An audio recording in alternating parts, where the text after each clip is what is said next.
Alright y'all, welcome back to another video, man. And I was looking at the behind the scenes footage that James Gunn had released for his Superman film, and my god dude, everything that we got to see was some beautiful stuff, man, such as the first full look of Metamorpho and Hawkgirl, which goddamn, they look so damn good, bro. Like, I know they had that corporate suit on, but yeah, it tied to the story, man. The corporate suit had the Maxwell logo on it, so I'm assuming it has to do something with the story and, you know, potentially them being sponsored by Maxwell. And not only that, dude, I'm pretty sure they're gonna get their comic accurate suit by the end of the movie, or maybe, you know, during the movie they stop having ties with Maxwell Lord. We also got a shot of a mech suit, which I'm assuming it's Lex Luthor's iconic, you know, battle armor mech, or the one he usually uses to pulverize, you know, Superman. And we got many other shots, and it got me wondering, does this movie have a chance to hit $1 billion? And before I give my answer, comment down below, what do you guys think? Like, do you think it will hit $1 billion or not? Alright, so personally, I think it's not going to hit $1 billion.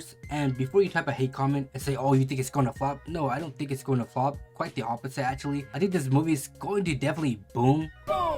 Like, it's definitely going to boom hard. By boom, I mean, like, this movie is definitely going to, like, make back the money that it was spent on. And that's including, like, the marketing and all that, dude. I wholeheartedly believe that this movie is going to make at least $800 million. And if it doesn't hit $1 billion, that's not a bad thing, man.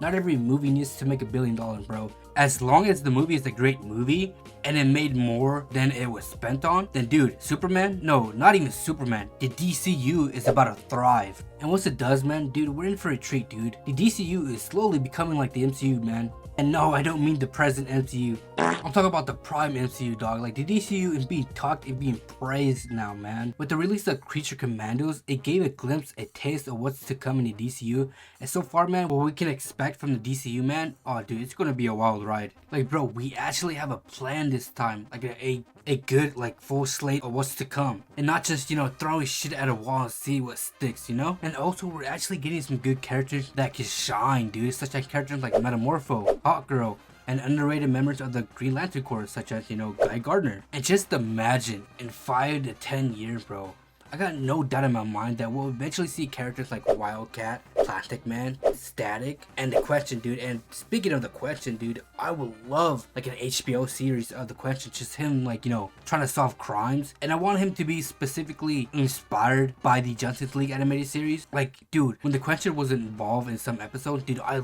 loved him so much, bro, because he was just spewing out, like, you know, crazy conspiracies. And that's what I really loved about him, dude. And oh my god, dude, I feel like that would be fun to hear in live action, dude. And judging by what we've seen so far, this universe is more than likely going to be a universe that is more comic-like than we've ever seen before, and even in past comic films as well. And look, I don't mind like the realistic, you know, aspect in some of the old past, you know, comic book films, but like, dude, to be honest, man, this is a hot take, a really hot take, but I feel like Christopher Nolan's, you know, Batman kind of ruined a lot of, you know, comic book films, dude. Like, dude, we haven't got a fully comic accurate Batman. Yeah, like the detective skills are kind of there with, you know, the Batman from Matt Reeves, but we still haven't seen him do like crazy combat like how he does in the animated series and, you know, in the comic book. The only thing that came close to it, dude, was the Flash movie with Michael Keaton.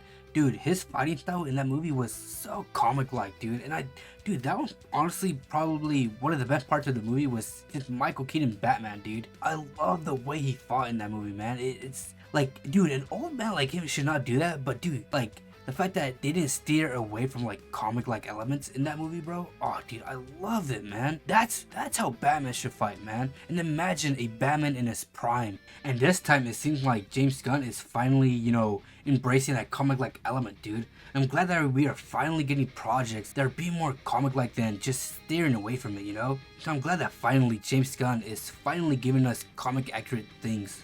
So all in all, man, Superman doesn't need to make $1 billion, bro, in order for it to be called a successful movie. As long as it made more than the budget and it's a good movie overall, then dude, the audience are gonna love it, and us creators, bro, in this space, we'll be eating for quite some time, dude. But yeah, guys, that's pretty much it, man. I hope you guys enjoyed this video. You know, let me know down in the comments, what do y'all think? Do y'all think that Superman needs to hit $1 billion, or just need to make enough and be enough for the DCU to thrive?